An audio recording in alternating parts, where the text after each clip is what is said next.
The living room was decorated with a mismatched assortment of balloons, a homemade paper banner that read, "Happy Birthday, Isla," and a cake that Lillian had spent the better part of the morning frosting.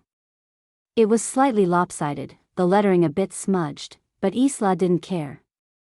She clapped her hands with delight as 5 small candles flickered in front of her, illuminating her round cheeks and wild curls. A handful of friends from preschool sat around the table, their faces smeared with frosting, their tiny voices overlapping in excitement. Lillian watched them from the doorway, a warm ache in her chest. She had spent the last 5 years figuring out how to balance work, single motherhood, and moments like these, the ones that made the exhaustion worth it. Isla was hers, every giggle, every stubborn stomp of her little foot, every dimpled grin. As the party wound down and parents arrived to collect their sugar-fueled children, Isla twirled in her new pink dress, a gift from her grandmother, and made a grand show of hugging each friend goodbye. The apartment was left in a predictable state of chaos, wrapping paper crumpled in a corner, forgotten party favors under the couch, a juice spill that Lillian would definitely need to scrub out of the carpet. But Isla was happy, and that was what mattered. Later that evening, after the sugar rush had worn off and bath time had been negotiated with the promise of an extra bedtime story, Isla darted down the hall, socks slipping against the hardwood. Lillian barely had time to call out before Isla's foot caught on the edge of the rug, sending her tumbling forward. The sound of her head hitting the corner of the coffee table was quick and sharp, followed by the stunned silence that came before the inevitable wail. Lillian was at her side in an instant, gathering her daughter into her arms. Isla's tiny hands clutched at Lillian's shirt, her face buried in her shoulder, but the sobs only grew louder when Lillian pulled back to check the damage. A gash above her eyebrow was already welling with blood, too deep for a simple band-aid. "It's okay, baby. It's okay," Lillian murmured, even as her own heart pounded. She grabbed a clean dish towel, pressing it gently against Isla's forehead. "We're just going to take a little trip to the hospital. It's nothing to worry about." "You're so brave." The emergency room was bustling, the overhead fluorescent lights making everything feel colder than it was. Isla, exhausted and sniffly, rested her head against Lillian's shoulder as they waited to be seen. Lillian smoothed her hand over her daughter's back, willing her own nerves to settle. It was a minor accident, just a routine set of stitches, nothing to panic over. A nurse with tired eyes and a kind smile eventually called them in, leading them to a small exam room where Isla clung to Lillian's hand as a doctor assessed the cut. "She'll need a few stitches, but nothing too serious," he reassured Lillian. "Head wounds always look worse than they are." Lillian exhaled slowly, nodding. She sat beside Isla on the exam table, stroking her curls as the doctor prepped the supplies. "We'll just need to check her vitals real quick," the nurse said, making notes on a clipboard before turning to Isla. "And we'll do a routine blood type check, just in case she ever needs it in an emergency." Isla, distracted by the sticker the nurse had promised her, barely flinched as the small sample was taken.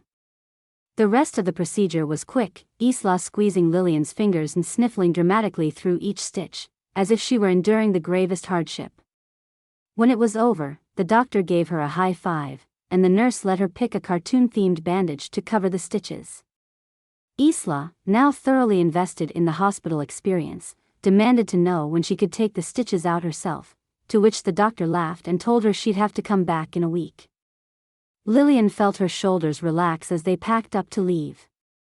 She reached for Isla's coat when the nurse hesitated, eyes flicking to the tablet in her hands. "Miss Calloway," she said carefully. "Can I ask you a quick question?" Lillian, distracted by Isla trying to shove her arm into the wrong sleeve, barely looked up. "Of course." The nurse hesitated, glancing once more at the screen before meeting Lillian's eyes. "We ran the routine blood test, and I noticed something a little strange. Isla's blood type is AB negative." Lillian nodded absently. "Okay." The nurse's expression didn't change. "That's not possible if you and your fiancé were her biological parents. According to her records, your blood type is O positive, and her father's was A positive. Lillian's hands stilled on Isla's coat. The words felt strange, like they belonged to someone else's conversation. What do you mean? She asked, her voice light, but her stomach twisted. The nurse softened, as if sensing the shift in the air. It could be a mistake in the paperwork. It's rare, but it happens. Sometimes records get mixed up. I just thought you should know. Lillian let out a breath, shaking her head with a forced smile. Right. A mistake. That makes sense. The nurse nodded, but her expression was still cautious. If you want to double-check, you could always request a full DNA test. Just to be sure. Lillian forced a small laugh, reaching for Isla's hand. No need. I was there when she was born, after all. The nurse smiled politely, but something lingered in her gaze, something unreadable. Lillian turned back to Isla, brushing her thumb over her daughter's cheek. Come on, kiddo, she said softly. Let's go home. As they stepped out into the cool night air, Lillian tightened her grip on Isla's hand. The words, "That's not possible," echoed in her mind, unwelcome and stubborn, refusing to fade. Lillian let out a small laugh, the kind that came more from discomfort than amusement. The kind that filled silence when something was too absurd to acknowledge seriously.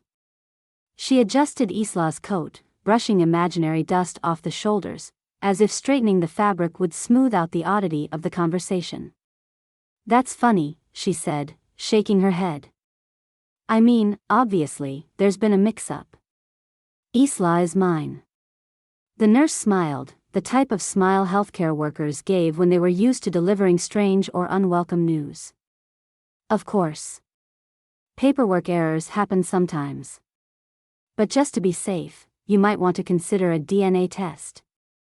Lillian scoffed lightly, adjusting the strap on Isla's little backpack. That seems a bit extreme for a clerical mistake. The nurse nodded, professional but unreadable. Totally your choice. But if you want, we can do a quick swab while you're here. Just to rule anything out. Isla yawned dramatically, tugging on Lillian's sleeve. Mommy, can we go now? Lillian smoothed her daughter's curls, grateful for the interruption. Yes, sweetheart, we're going. Then, to the nurse, I appreciate the concern, but I think we're okay. The nurse hesitated, then handed her a small card. If you change your mind, here's the contact information for the lab we use. No appointment necessary. Lillian took it, not looking at it as she slipped it into her coat pocket. The drive home was quiet, except for Isla humming to herself in the back seat, completely unaffected by the evening's events. Lillian, on the other hand, felt the nurse's words pressing against her like a wrinkle in her sock, small but impossible to ignore. At home, Isla insisted on telling the story of her stitches to her stuffed animals, lifting her bangs to show them her cartoon-covered bandage. Lillian watched from the doorway, arms crossed. Of course, Isla was hers. She remembered the exhaustion of labor, the way her body ached in ways she hadn't known were possible. She remembered holding Isla against her chest, the warmth of her, the impossibly small fingers curling against her own. She remembered Isla's first cry, the weight of responsibility settling in her bones. The nurse had been wrong. The hospital had made a mistake. That was the only explanation. Still, the card in her coat pocket burned in the back of her mind. By the next morning, she had mostly convinced herself to let it go. The evidence was everywhere, Isla's drawings taped to the fridge, her tiny sneakers by the door, the half-eaten toast left on the counter because she always lost interest after 2 bites. Lillian went through the motions of her routine, answering work emails, folding laundry, refilling Isla's water bottle before preschool drop-off. Everything was normal. Until she pulled her coat on and felt the small, stiff edge of the nurse's business card. She tapped her fingers against it, then sighed, pulling it out. A phone call wouldn't hurt. The receptionist at the lab was pleasant, telling her she could stop by any time, that it was quick and easy. Lillian told herself she was only doing it to prove a point. By lunchtime, she was sitting in a small, overly bright room, Isla swinging her feet in the chair beside her, a lollipop already in her mouth from the nurse who had taken the quick swab inside her cheek. Lillian's turn took all of 10 seconds. The paperwork took longer. It usually takes about a week for results, the lab tech told her. We'll call you when they're ready. Lillian nodded, suddenly feeling ridiculous for being there at all. The week passed in a blur of everyday life, packing lunches, answering work emails, scraping stickers off the coffee table Isla had claimed as her personal art space. She had nearly forgotten about the test when her phone rang. She answered it with one hand, holding Isla's leftover macaroni in the other, about to scrape it into the trash. Hello? Miss Calloway? Yes, speaking. There was a small pause. This is Rachel from the lab. I'm calling with your DNA results. Lillian switched the phone to her other ear, tucking it against her shoulder. Oh, right. Great. I assume everything's fine. Another pause. Longer this time. Miss Calloway, I don't know how to say this, but the results show that Isla is not biologically related to you. Lillian let out a small, breathy laugh, barely registering the fork slipping from her fingers into the sink. I'm sorry, what? I double-checked the results myself before calling. There is a 0% probability of maternity. Lillian sat down, unsure if she had done it on purpose or if her legs had simply decided for her. No, that can't be right, she said finally. You must have mixed up the samples. Isla is my daughter. I understand how difficult this must be to hear. The woman's voice was gentle, but firm. But I assure you, we ran the test twice. Lillian barely heard the rest of what she said. The words were there, muffled, distant, meaningless. The test results, the scientific impossibility of it all, it didn't make sense. Because she knew. She knew what it felt like to carry Isla for 9 months. She knew what it felt like to hold her, to wake up for midnight feedings, to watch her first steps, to memorize the sound of her laughter. She had been there. She had lived every moment. And yet, the voice on the phone was telling her that none of it had been real. Lillian sat at the kitchen table, her coffee untouched, growing cold. Isla was in the living room, humming to herself as she arranged her stuffed animals in a semicircle, giving them what sounded like a very dramatic retelling of the time she had almost swallowed a penny. Lillian should have been listening, should have been smiling at the way Isla was using different voices for each stuffed bear. Instead, she was staring at the DNA report in front of her, the words swimming before her eyes. 0% probability of maternity. She read it again.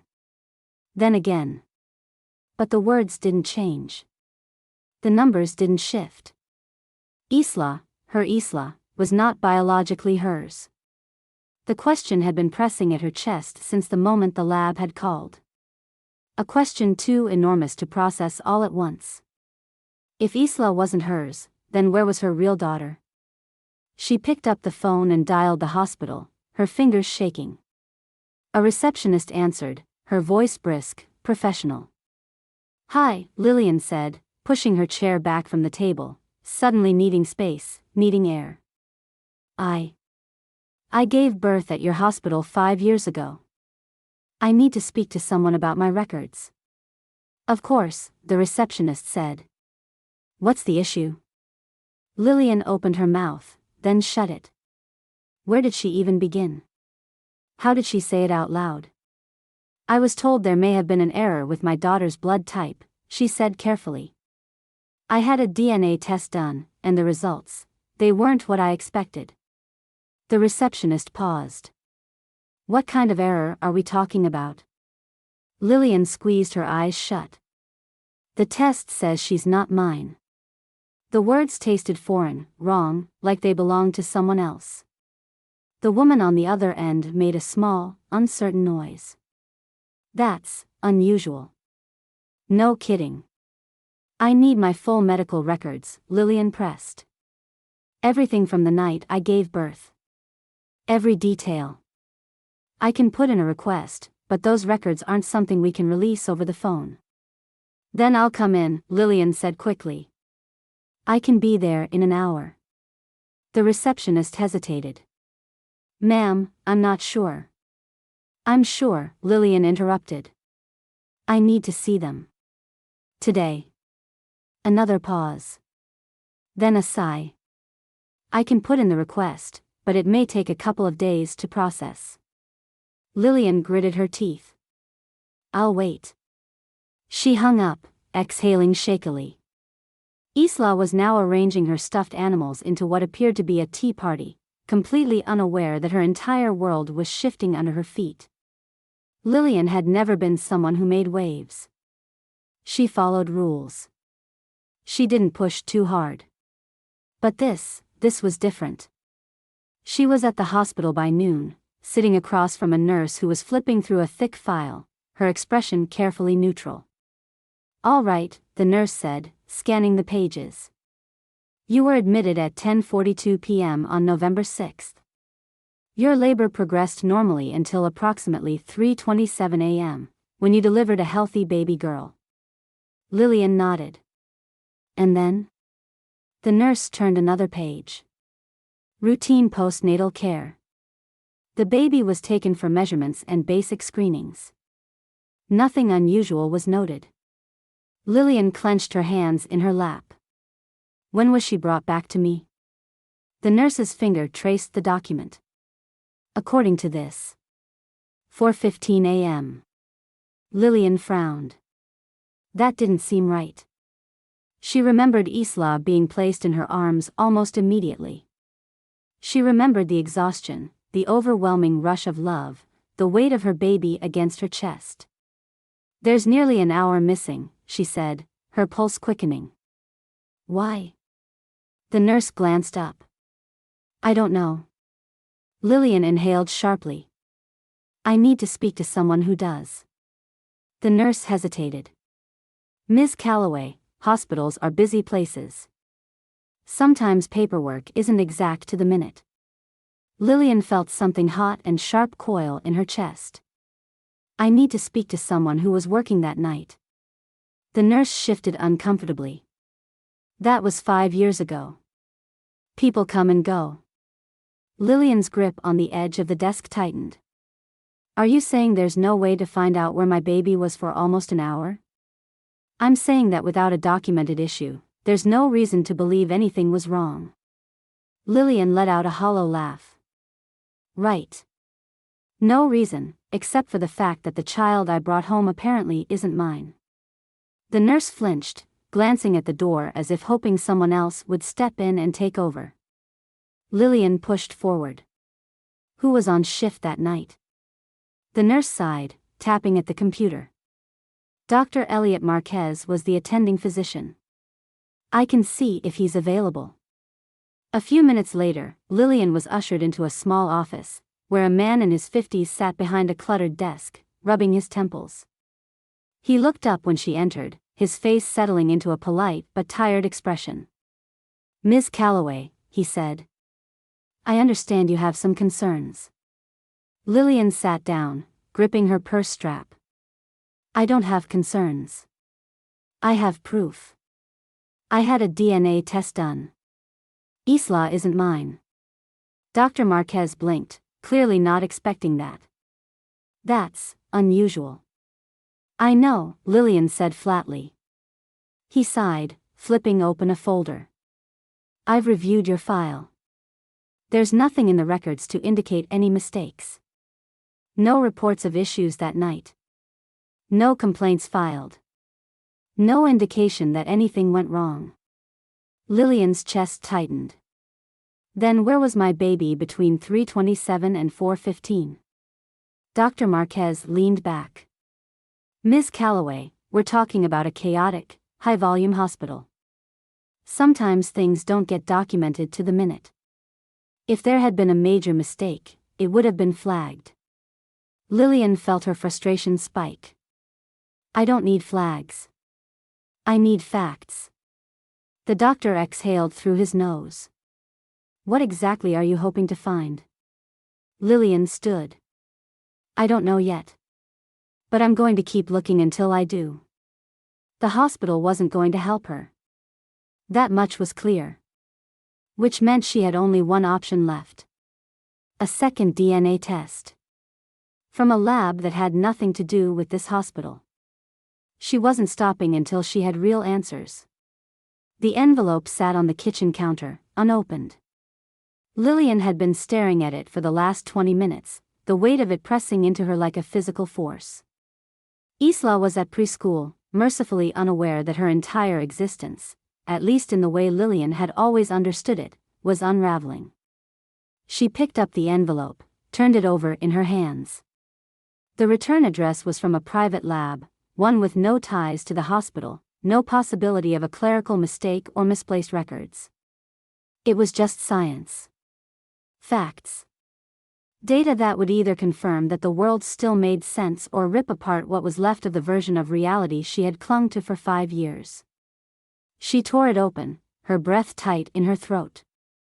The paper inside was stiff, the ink crisp and unyielding. 0% probability of maternity. Her stomach lurched. She gripped the edge of the counter to steady herself, reading it again, willing the words to change, to adjust themselves into something less impossible. It was real. Isla was not her biological daughter.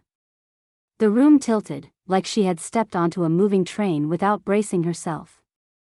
She let out a laugh, sharp, humorless, because what else was there to do? The first test had been a fluke.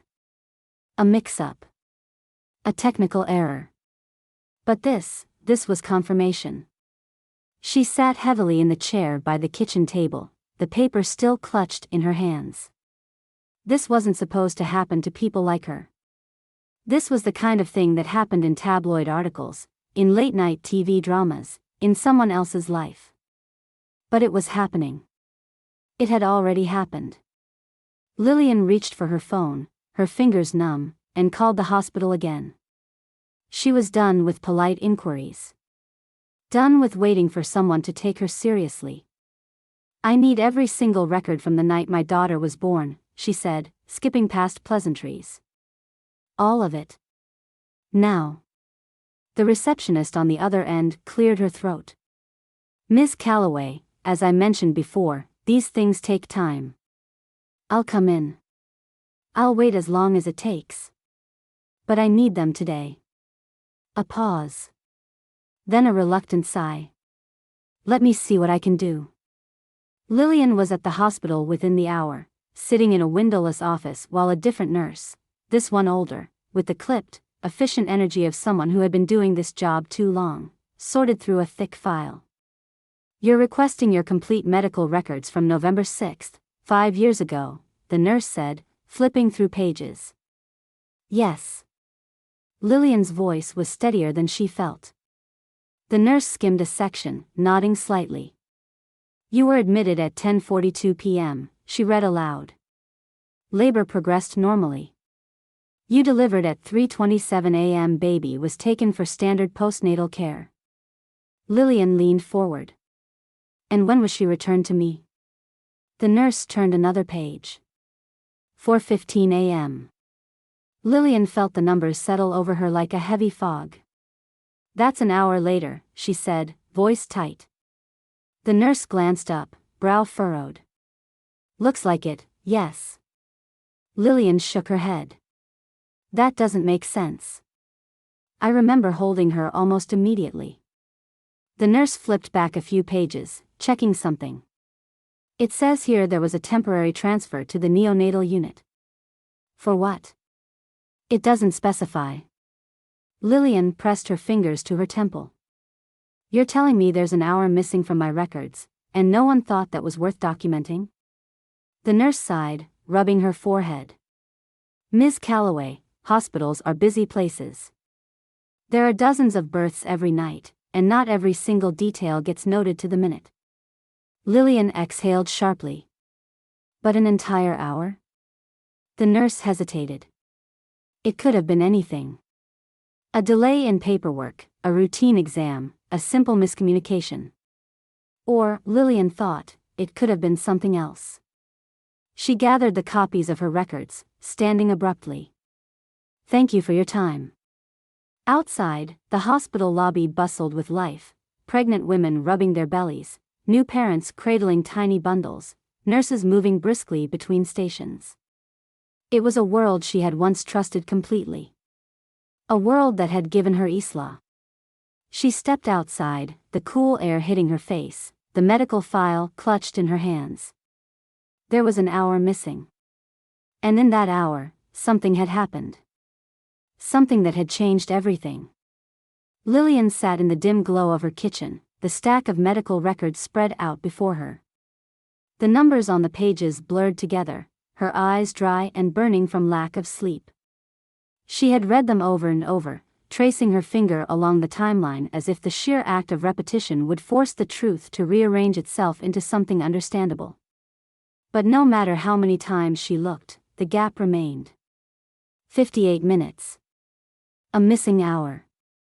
She closed her eyes and exhaled slowly, her fingers gripping the edges of the papers. There was no logical explanation. None that fit. She had held her baby. She had felt the weight of her, pressed against her chest, had kissed the damp curls sticking to her forehead. But if Isla wasn't hers, if the hospital had handed her the wrong child, then where was her real daughter? The thought clawed at her, wrapped itself around her throat, squeezed until she felt lightheaded. She forced herself to stand, to move, to breathe. This wasn't a spiral she could afford. She grabbed her phone and pulled up the number for the hospital's main line. It rang twice before a woman's voice answered, crisp and professional. "Northside Medical Center, how may I direct your call?"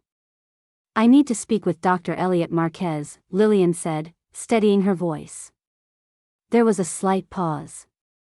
"Dr. Marquez is in a meeting at the moment. Would you like to leave a message?" "No, I'd like to speak with him now." "I'm sorry, but he's unavailable." Lillian clenched her jaw. She could already hear the receptionist preparing to dismiss her, to shuffle her off like an inconvenient afterthought.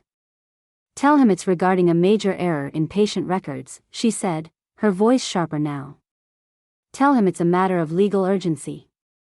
The line was silent for a long moment. Then the woman sighed. "Please hold." Lillian tapped her fingers against the counter, her heart hammering. She could hear the faint strains of classical hold music, the kind meant to lull people into patience, but she wasn't in the mood to be pacified.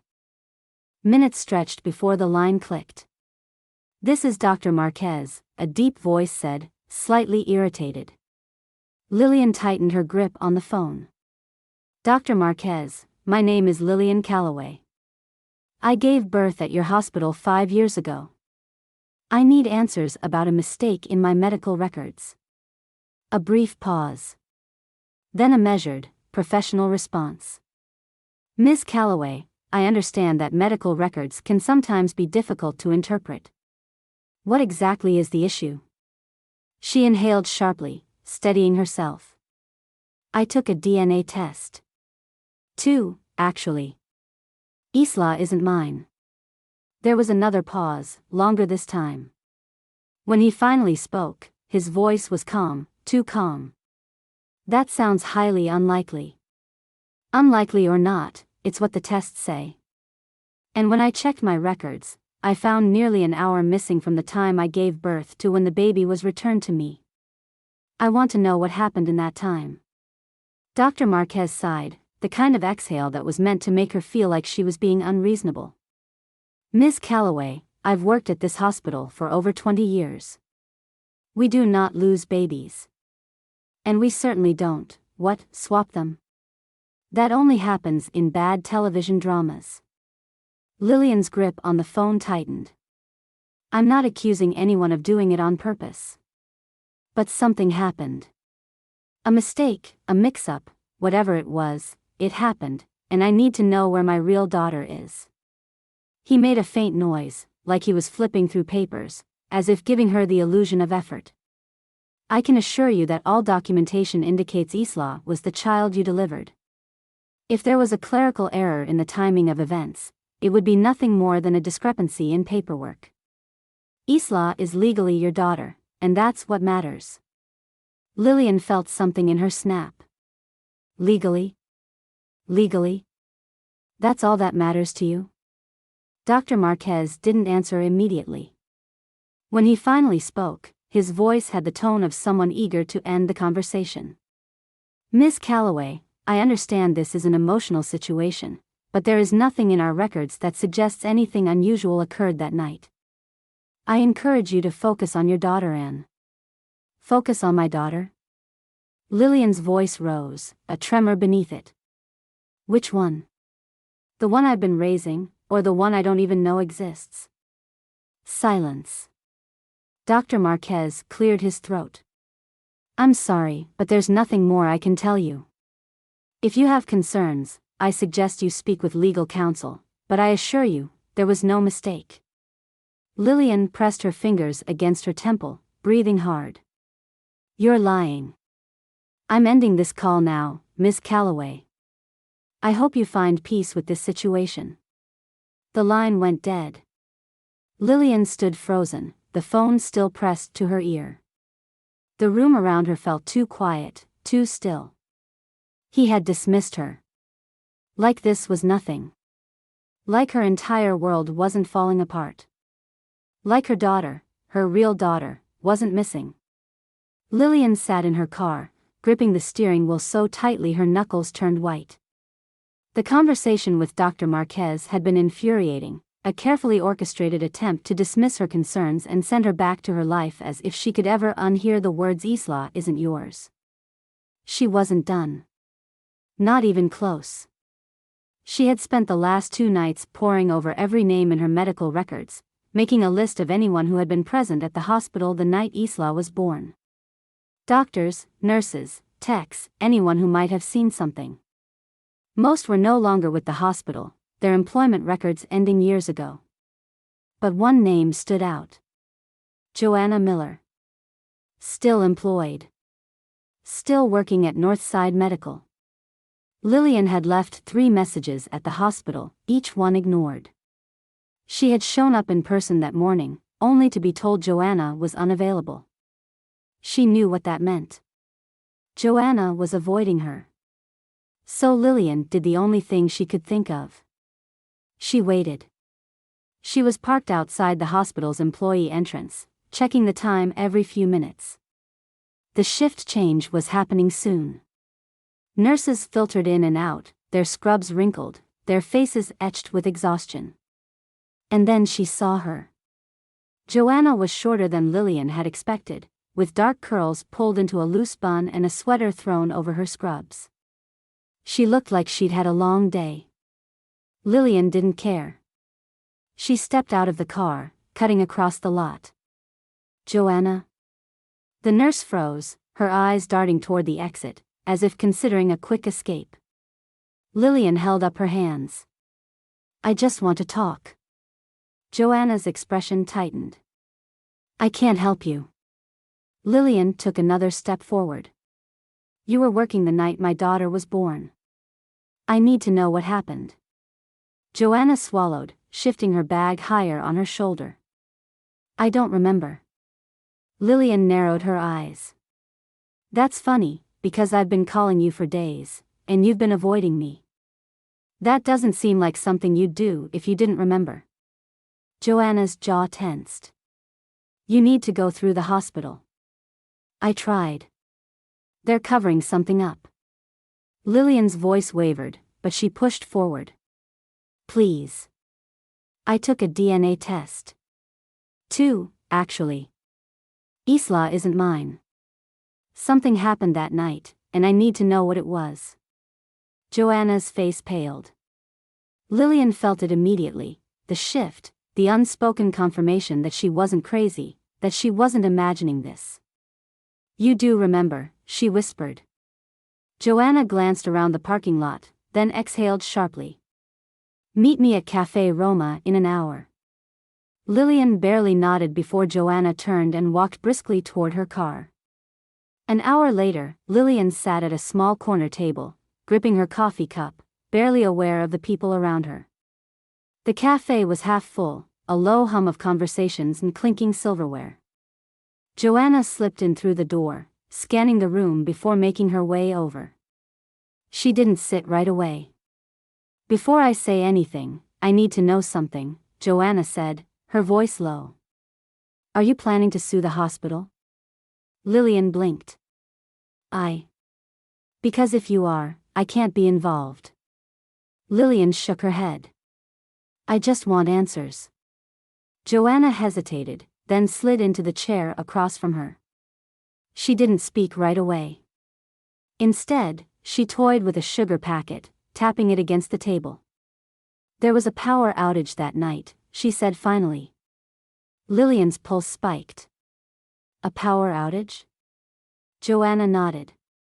"It only lasted about 15 minutes. The generators kicked in, but for a while, everything was chaos. The NICU was affected. So was labor and delivery." Lillian sat forward. "Were babies moved?" Joanna hesitated, then nodded. "Some. We had 2 emergency births happening at the same time. Your room and another woman's. I was assisting in the NICU, but I remember a lot of confusion. The charts weren't syncing. The monitors were down for a few minutes." Lillian's stomach churned. "Are you saying there was a mix-up?" Joanna's fingers tightened around the sugar packet. "I don't know. But I remember the attending doctor seemed tense. Like something wasn't right." Lillian's breath hitched. "Who was the doctor?" Joanna hesitated, then spoke quietly. "Dr. Elliot Marquez." Lillian's coffee had gone cold, but she barely noticed. Across the table, Joanna shifted uncomfortably, her fingers toying with the empty sugar packet she had been holding since she sat down. The cafe buzzed around them, the clatter of dishes, the low hum of conversation, the whir of the espresso machine, all of it felt distant, muffled, irrelevant. Lillian's voice came out hoarse. "There was another woman in labor that night?" Joanna nodded. "Yes. 2 emergency deliveries happened almost at the same time. Yours, and another woman's.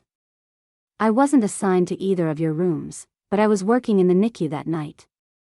Lillian gripped the edge of the table. "Who was she?" Joanna hesitated, glancing around as if checking for listening ears. Then, after a slow exhale, she said, "Sienna Carter." The name meant nothing to Lillian. Just syllables. A stranger. But the moment Joanna said it, something shifted in the air. Lillian's mind raced ahead, making connections she wasn't ready for. She swallowed hard. "And, her baby?" Joanna's hands tightened around the sugar packet. "She had a girl. Just like you." Lillian's stomach dropped. Joanna's voice was quieter now, hesitant, like she was stepping onto unstable ground. "There was a lot of confusion in the NICU that night. The blackout knocked out some of the electronic records, and things had to be logged by hand for a while. There were delays, mistakes. Nothing big, nothing life-threatening, but," she trailed off, pressing her lips together. "But?" Lillian pressed. Joanna exhaled. "I think the babies may have been switched." The words landed like a physical blow. Lillian's fingers dug into the edge of the table, her whole body going rigid. "No," she said, shaking her head. "That's not possible." Joanna looked at her, something cautious in her gaze. "It is." Lillian's breath came fast, uneven. "You don't know that. You're guessing." Joanna's throat worked as she swallowed. "I'm telling you what I remember. I remember nurses scrambling to keep track of everything during the blackout. I remember Dr. Marquez getting very particular about the babies being moved in and out of the NICU. He double-checked the files himself. That wasn't normal. He never did that." And I remember him going into the administrator's office right after. Lillian barely heard her. The cafe felt too small, the air too thin. She pressed a hand to her chest, as if that could steady her breathing.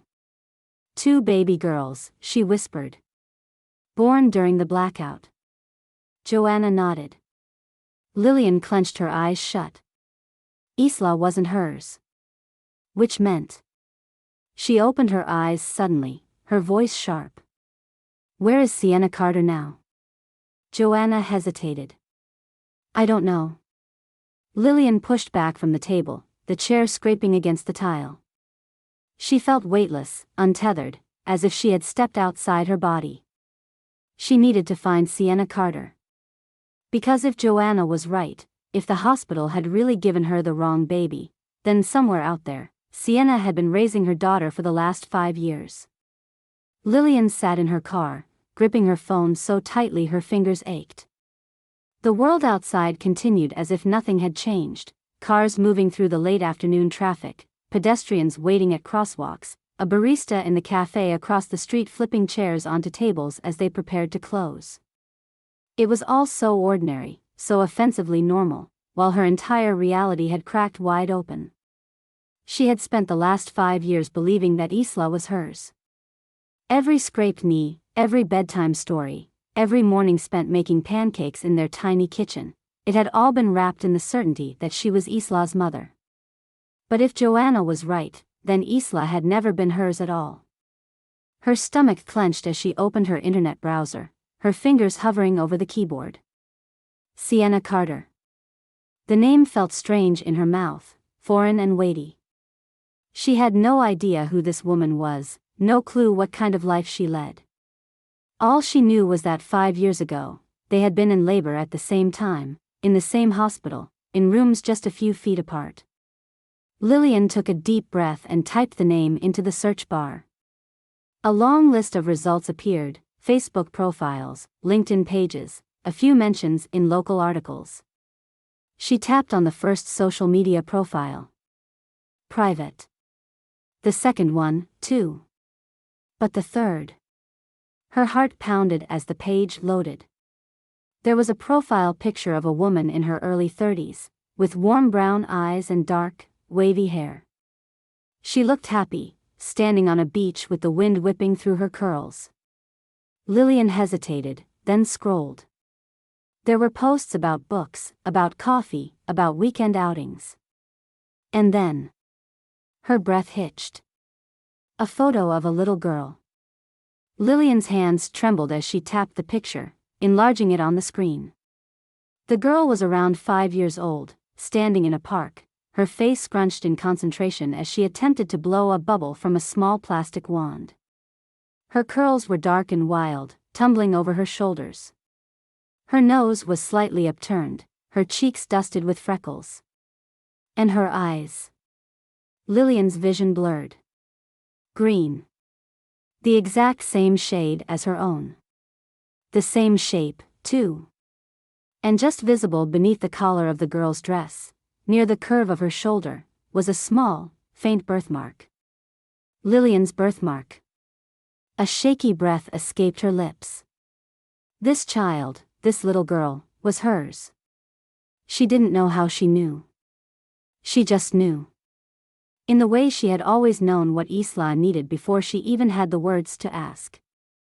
In the way mothers simply feel the bond that runs deeper than blood, deeper than logic.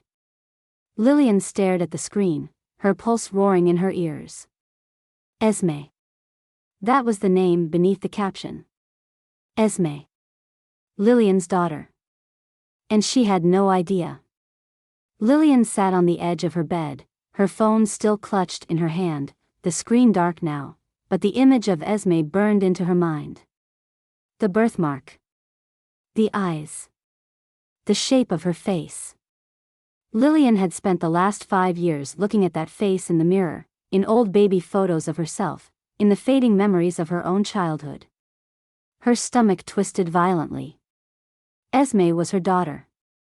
Her real daughter. She rushed to the bathroom, barely making it before she was sick. She pressed her forehead against the cool tile, breathing hard, willing the nausea to pass. Her hands were trembling. She needed to think, needed to be calm, but her thoughts were a tangled mess. Esme was hers. Isla wasn't. She wiped her mouth with a shaking hand and forced herself to stand. Isla's bedroom door was cracked open, the soft glow of a nightlight spilling into the hallway. Lillian stepped inside, moving carefully so she wouldn't wake her. Her daughter, no, Sienna's daughter, was curled up beneath her pink blanket, her stuffed rabbit tucked under her arm. Her curls, so familiar, spread across the pillow in soft waves. Lillian pressed a hand against her chest, as if she could physically hold her heart together. How could she tell Sienna? She didn't even know this woman. Didn't know what kind of mother she was, what kind of life she had built for Esme. Would she believe it? Would she fight it? Would she even want to know? The idea of calling her, of sending a message through social media, felt impossible. Too abrupt. Too cruel. She needed to see her in person. Lillian grabbed her laptop and searched for Sienna again, scrolling through posts until she found something, an upcoming event at a neighborhood park. A community fundraiser, something for a local library. There was a list of volunteers, and there, in small black letters, was Sienna Carter. Her hands hovered over the keyboard. She could go. She could introduce herself, pretend it was by chance. Feel her out. See what kind of woman she was. It wasn't a plan, not really, but it was all she had. Lillian took a deep breath, clicked register to attend, and stared at the confirmation email that arrived seconds later. In 2 days, she was going to meet Sienna Carter. And she had no idea what she was going to say. The park was buzzing with activity, children running across the grass, their laughter carried by the breeze, clusters of adults chatting over folding tables filled with baked goods and stacks of donated books. Lillian stood near the entrance, gripping the strap of her purse so tightly it dug into her shoulder. She had rehearsed this 100 times in her head, played out different versions of how it might go, but none of them prepared her for the reality of being here. Then she saw her. Sienna Carter stood near a table, carefully arranging a row of children's books. She was taller than Lillian expected, with the same dark waves from her profile picture pulled into a loose bun at the nape of her neck. She wore jeans and a faded green t-shirt, her expression calm, focused. And beside her, Lillian's stomach twisted. Esme. The little girl was crouched down, sorting through a box of crayons with the same look of concentration Isla had when she colored. Her dark curls were pulled back into 2 loose braids, and even from a distance, Lillian could see the flecks of green in her eyes, the same shade that stared back at her from the mirror every morning. A group of children ran past, giggling, and Esme looked up for just a second. Lillian felt like the air had been knocked from her chest. The resemblance was undeniable. She had spent the last 5 years looking for traces of herself in Isla's features. Had wondered why she hadn't inherited Lillian's nose or her father's high cheekbones. But now, looking at Esme, she knew why. This was her daughter. Lillian's fingers curled into fists at her sides. She felt sick. How was she supposed to reconcile this?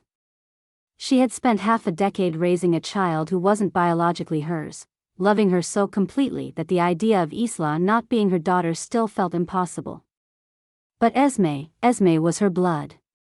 The little girl standing just a few yards away, drawing absent-mindedly on the back of her hand with a blue crayon, was the child Lillian had carried. Her mind swung violently between guilt and longing. What did it even mean to be a mother? Was it biology? Was it the years of scraped knees and bedtime stories? Was it the way Isla called for her in the middle of the night when she had a bad dream, or the way Esme leaned into Sienna as they spoke, like they belonged to each other? Lillian took a shaky breath. She couldn't tell Sienna. Not yet. Not when she still had no idea how to fix this without breaking everything. She had to figure out how to do this the right way. Sienna leaned against the folding table, balancing a stack of books with one arm while reaching for a cup of lemonade with the other. Lillian stood a few feet away, pretending to browse through a selection of used novels, her heart still hammering from the moment she had laid eyes on Esme. She hadn't meant to stay this long, hadn't planned to interact beyond observing from a distance, but somehow, she found herself within earshot of a casual conversation between Sienna and another volunteer. "I swear, I think I'm just run down," Sienna was saying, rubbing at her temple. "I've had the worst headaches lately, and I'm so tired, but when am I not tired?" She gave a small laugh, shaking her head. The other woman, an older lady with a kind face, frowned. "Have you had it checked out?" Sienna waved her off. "Oh, please. It's probably just stress." Esme's in that stage where she asks why after everything. Work has been insane, and let's be real, single moms don't exactly get sick days. Lillian clenched her jaw, every nerve in her body on edge. The other woman pressed.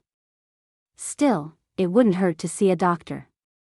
Sienna sighed, shifting the books in her arms. "I'd love to, but who has the time? Or the money? I swear, just thinking about medical bills makes me queasy." Lillian couldn't stop herself. It could be something serious. Both women turned to her. It took Sienna a second to place her, then she gave a polite but puzzled smile. "Oh. Sorry, I don't think we've met." Lillian stepped closer, forcing herself to keep her voice steady. "Lillian. I was just, helping with donations." A total lie, but Sienna nodded, seemingly convinced. "I was just saying how exhausted I've been," Sienna said, giving a small shrug. "It's probably nothing." Lillian gripped the book in her hands. "Or it's not." Sienna blinked, caught off guard by the urgency in her tone. Lillian softened. "I just mean, sometimes we brush things off when we shouldn't. Especially as moms. But what if it's something that needs attention?" Sienna smiled, amused now. "Wow. You sound like my grandmother." "I'm serious," Lillian pressed. "Go get checked out." Sienna exhaled, shaking her head. "I appreciate the concern, really, but I've got Esme to take care of, rent to pay, a job that doesn't come with benefits. A doctor's visit isn't in the cards right now." Lillian wanted to argue. She wanted to tell Sienna that nothing was more important than her health, that Esme needed her to be okay. Her chest tightened. Esme. Her daughter. She swallowed down the words threatening to spill out. "Just promise you'll think about it." Sienna sighed but smiled. "Fine. I promise I'll think about it." It didn't feel like enough. Later that evening, after the event had wound down and the last of the tables were being folded up, Lillian lingered near the playground, watching Esme climb the monkey bars, her small hands gripping the metal rungs with the confidence of a child who had never doubted her own strength. Sienna stood a few feet away, talking with another volunteer, her movements a little slower than they had been earlier, her shoulders stiff. Then, without warning, she wobbled. Lillian's heart stopped. Sienna reached for the back of a chair but missed. She collapsed. Lillian ran before she could think. Lillian had never been the kind of person who thrived in chaos. She liked order. She liked lists. She liked knowing what to expect. But nothing about this moment was predictable, and nothing about it was under control. She dropped to her knees beside Sienna, barely aware of the people gathering around them. Sienna's body was limp, her breathing shallow. "Call an ambulance." Lillian's voice cut through the murmurs. Someone gasped. Someone else fumbled with their phone. Esme was running toward them, her small face twisted in fear. "Mommy." Lillian caught her before she could reach Sienna, wrapping an arm around her and pulling her close. "It's okay, sweetheart," she murmured, even though nothing about this was okay. Minutes stretched and collapsed on themselves. Lillian couldn't remember how long it took for the paramedics to arrive, but suddenly they were there, voices sharp, movements practiced. They asked questions, checked vitals, lifted Sienna onto a stretcher. "Are you family?" one of them asked. Lillian hesitated. She stopped. What was she supposed to say? "She's the mother of my biological child, but she doesn't know it yet?" Esme clutched Lillian's hand. "Can I go with her?" Lillian tightened her grip. "I'll take her." The paramedic nodded, then turned back to his team. "She needs to get to the hospital now." Lillian didn't remember the drive. She only remembered Esme in the back seat, unusually quiet, twisting the hem of her dress between her fingers. At the hospital, they were met with fluorescent lights and the scent of antiseptic. A nurse asked Esme if she wanted to wait in the children's area. She shook her head and pressed herself closer to Lillian. They sat in the waiting room, the minutes dragging. Lillian stared at her phone, at the empty message thread between her and Sienna. It felt absurd that just hours ago, they had spoken casually, that Sienna had laughed off her symptoms like they were nothing. Ms. Carter's family? Lillian stood so quickly her knee hit the chair. Yes. The doctor glanced at Esme, then back at Lillian. "We ran some tests. She's severely anemic. Her blood pressure was dangerously low." "Has she mentioned any other symptoms?" "Headaches," Lillian said, her voice barely above a whisper. "Exhaustion." The doctor nodded. "That tracks. Her iron levels are critically low, which could be from a number of underlying issues. She needs immediate treatment, for fluids, blood transfusions. But she should be okay if she follows up properly." Lillian exhaled, her chest loosening slightly. The doctor continued. "She'll need rest, though. Someone will need to take care of her for a while." Lillian's throat tightened as she glanced down at Esme, who was watching them with wide, fearful eyes. If something happened to Sienna, who would take care of her? She already knew the answer. Sienna was propped up against stiff hospital pillows, her skin pale against the sterile white sheets. There was an IV taped to her arm, a quiet beep of monitors tracking things that Lillian didn't understand. The room smelled like antiseptic and lemon-scented cleaning wipes, and despite the low hum of voices outside the door, it felt like they were the only two people in the world. Lillian had spent the last hour in the hallway, rehearsing the words over and over, but they still felt wrong, too big to fit in her mouth. Sienna turned her head slightly, her movements sluggish. "You're still here." "Of course I am," Lillian said, forcing a small smile. "Esme's with a nurse, coloring. She's okay." Sienna exhaled, her shoulders sinking deeper into the pillows. "Good." Lillian swallowed hard, her pulse hammering in her ears. She had thought about waiting. Thought about giving Sienna time to recover, to get stronger, before she shattered her entire world. But she couldn't. Not anymore. "Sienna," she said carefully, sitting down in the chair beside the bed. "There's something I need to tell you." Sienna blinked, her exhaustion evident. "That sounds serious." Lillian let out a shaky breath. "It is." Something in her tone must have cut through the haze, because Sienna's expression sharpened. "What is it?" Lillian's fingers dug into her jeans. "I don't know how to say this, so I'm just going to say it.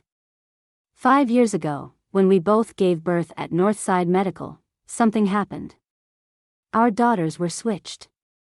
The words felt impossible, even as they left her mouth. Sienna didn't move.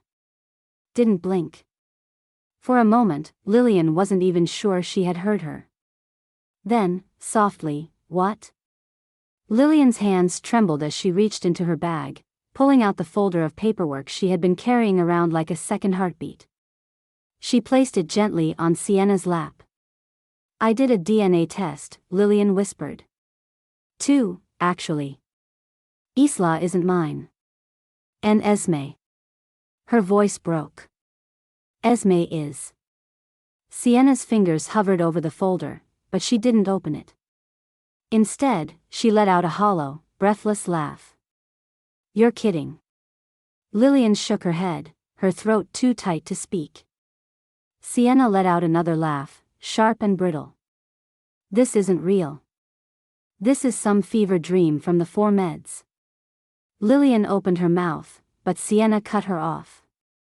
You think my daughter, she stopped, inhaling sharply.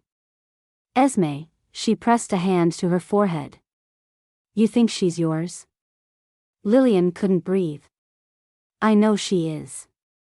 Sienna let out a strangled sound, half laugh, half sob. No. Lillian reached out, but Sienna jerked away, her breathing uneven. This is insane, Sienna whispered. Lillian felt something in her chest tighten, but she stayed still. Let her process. Let her fight it. I know, she murmured. I know it doesn't make sense. But it's true. Sienna finally looked at her, really looked at her, and for the first time, Lillian saw something beneath the shock. A flicker of understanding. A crack in the armor. Sienna's voice was barely above a whisper. I always knew something was off. Lillian's breath hitched. Sienna let out a shaking exhale. I never told anyone. I felt crazy. Like a terrible mother. But from the very beginning, I felt it. This little space, this fraction of a second where something inside me didn't click the way it should have. The way I thought it would. Lillian reached for her hand, and this time, Sienna didn't pull away. A tear slipped down Sienna's cheek. Esme is my whole world. Her voice cracked. But I've always felt like I was waiting for something to settle between us. Like I was missing a puzzle piece. Lillian's own tears came fast now. Me too, she whispered. With Isla. The weight of it crashed over them, too heavy to carry alone. Sienna covered her face with her hands, her shoulders shaking, and Lillian pressed her forehead against the edge of the bed, gripping Sienna's fingers like they were the only thing keeping her upright. They cried together, two mothers unraveling under the weight of a mistake neither of them had made but both had suffered from. Two mothers mourning what had been lost. Two mothers terrified of what came next. Sienna sat in the hospital bed, her fingers tracing the edge of the thin blanket, her face pale but composed. She had stopped crying an hour ago. So had Lillian. Now there was just the thick, heavy silence of two women who had spent years loving the wrong daughters, and yet, somehow, loving them completely. They can't know, Sienna said finally, her voice rough from exhaustion. Lillian didn't need to ask who they were. She glanced toward the door, where Esme and Isla were sitting on the floor, cross-legged, a nurse having given them a few crayons and a torn piece of printer paper to keep them occupied. Isla was coloring a flower.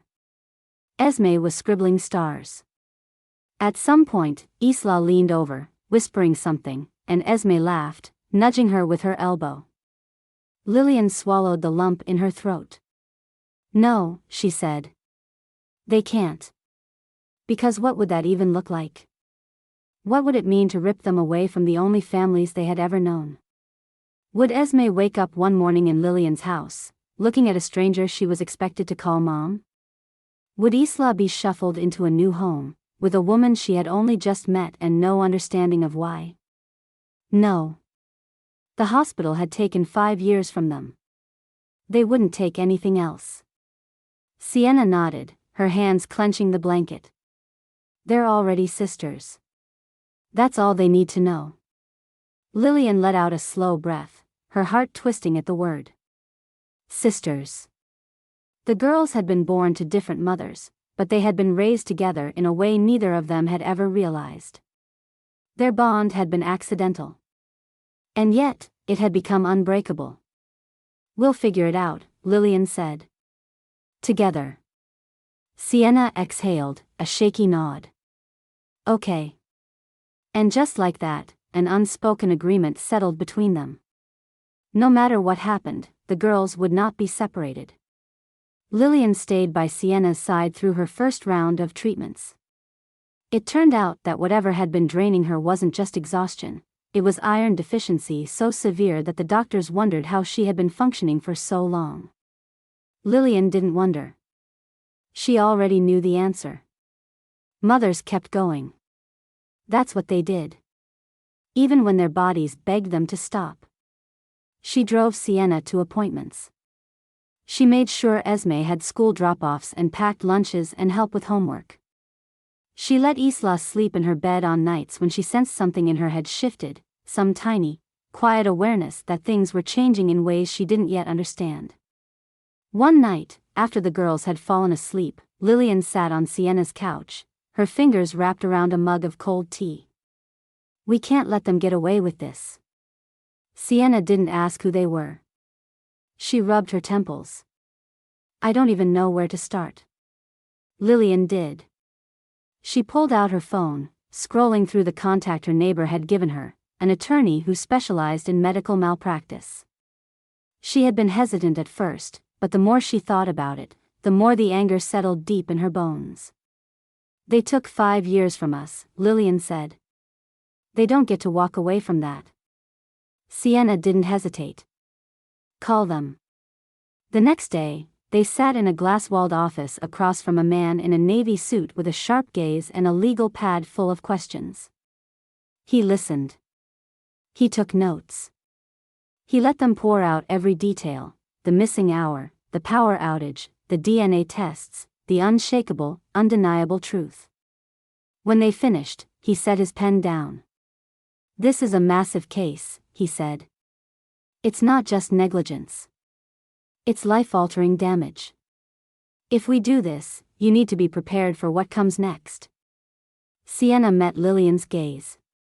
They had already lost so much. They weren't backing down now. The hospital's official statement was exactly what Lillian expected: Northside Medical Center stands by the integrity of our records and the quality of care provided to all patients. We have found no evidence of wrongdoing in the case presented. In other words, they were denying everything. Lillian gripped her phone as she read the email from their lawyer, barely hearing the sound of Isla and Esme giggling in the living room. Across from her, Sienna sat on the couch, scrolling through the same message on her own phone, her jaw tight. "They think we're just going to give up," Sienna muttered. Lillian tossed her phone onto the coffee table.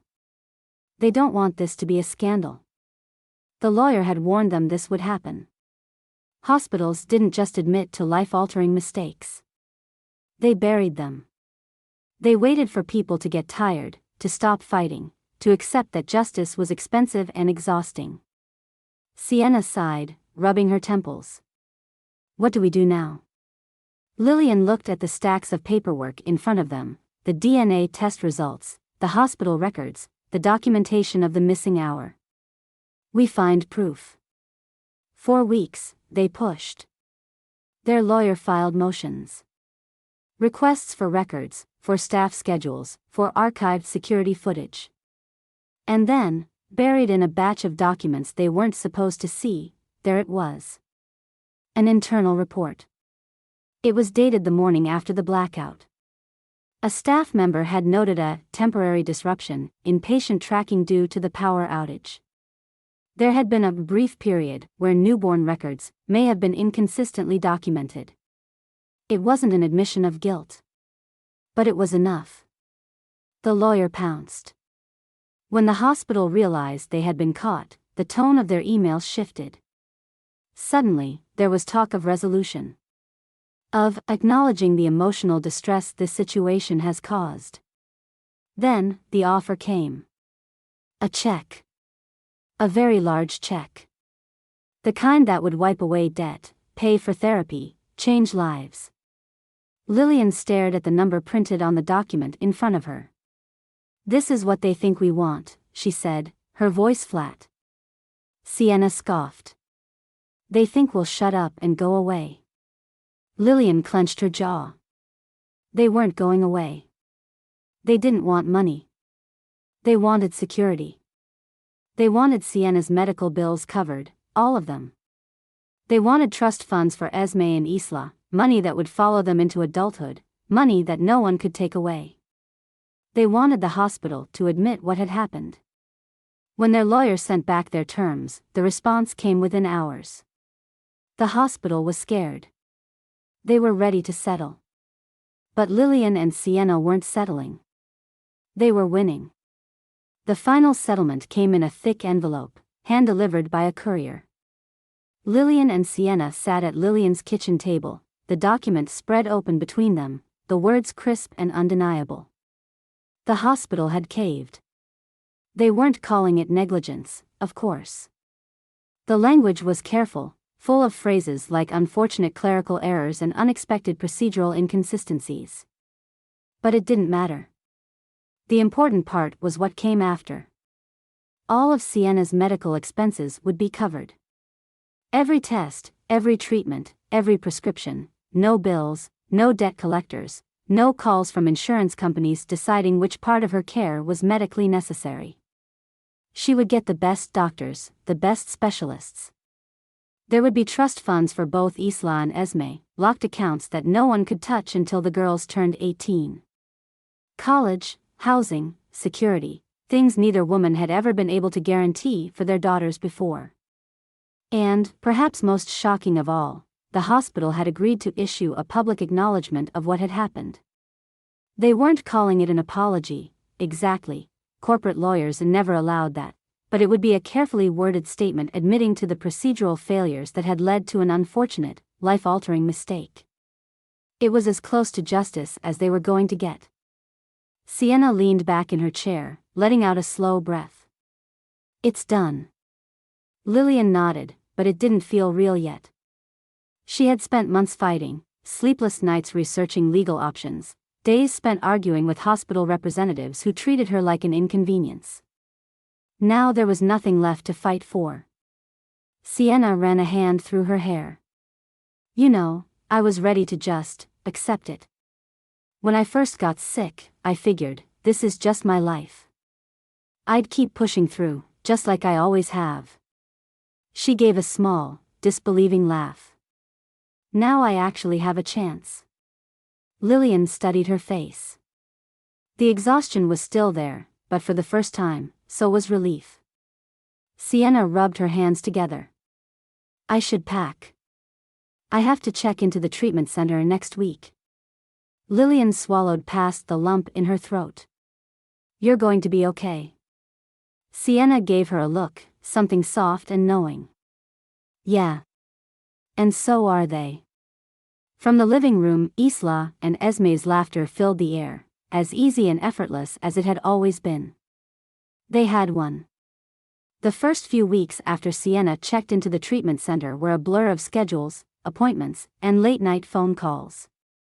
Lillian split her time between work, taking care of Isla, and making sure Esme never felt out of place in her home. Esme had stayed with her before, for playdates and sleepovers, but this was different. There was a new kind of weight behind it, an unspoken understanding that things were shifting, that maybe the way things had always been wasn't the way they would always be. Lillian made a point to keep Esme's routine as normal as possible. She still went to the same preschool, still packed her lunch in the same butterfly-covered lunchbox. When she and Isla bickered over crayons or bedtime stories, Lillian let them work it out the way sisters did, because that's what they were. Not switched babies. Not an accident. Sisters. Sienna called every night before bedtime, her voice tired but steady, asking about their day. Sometimes Esme would tell her stories in long, breathless monologues. Other times, she would press the phone to her ear in silence, nodding along even though Sienna couldn't see her. Lillian never rushed those moments. Eventually, the girls settled into the rhythm of their new reality, and so did Lillian. They spent weekends between two homes, making messy pancakes in Lillian's kitchen one morning and building blanket forts in Sienna's apartment the next. There were no formal agreements, no court orders, just an unspoken promise between two mothers who had lost too much already. Then, after a few months, the calls from Sienna started getting shorter. Then less frequent. Then, one day, they stopped. Lillian took Esme's hand and drove to the treatment center, her stomach in knots the entire way. Sienna was waiting for them in a chair by the window, her face thinner, her skin paler.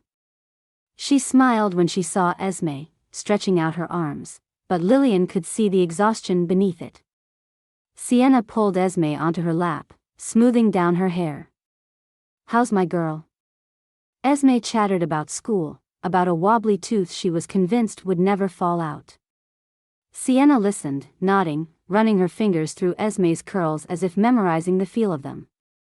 After Esme curled up with a book in the corner, Sienna glanced at Lillian. "She's happy," Lillian said quietly. Sienna nodded, but her gaze was distant. "She's going to be okay." Lillian swallowed past the lump in her throat. "You don't have to worry about that." Sienna exhaled, leaning her head against the chair. "I know." Lillian wanted to say something else, something reassuring, but Sienna closed her eyes, her breathing slowing, and for the first time since they met, Lillian had nothing left to say. Sienna passed away peacefully in her sleep 2 weeks later. Lillian barely had time to process it. She made the necessary calls, handled the funeral arrangements, and answered questions from well-meaning friends who didn't understand what it meant to lose someone like this. Esme barely spoke in the days that followed. She moved through the house quietly, curling up next to Isla on the couch but never saying much. Lillian let her grieve in her own way, never forcing words, never pushing. One night, after Isla had fallen asleep, Lillian found Esme sitting at the top of the stairs, clutching a stuffed rabbit so tightly it looked like it might burst at the seams. Lillian sat beside her. "Do you want to talk?" Esme shook her head.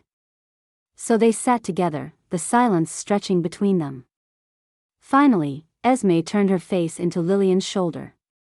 Her voice was barely a whisper. "I don't have a mom anymore." Lillian's heart broke. She wrapped her arms around Esme, pulling her close, kissing the top of her head. "You do," she murmured. "You always will."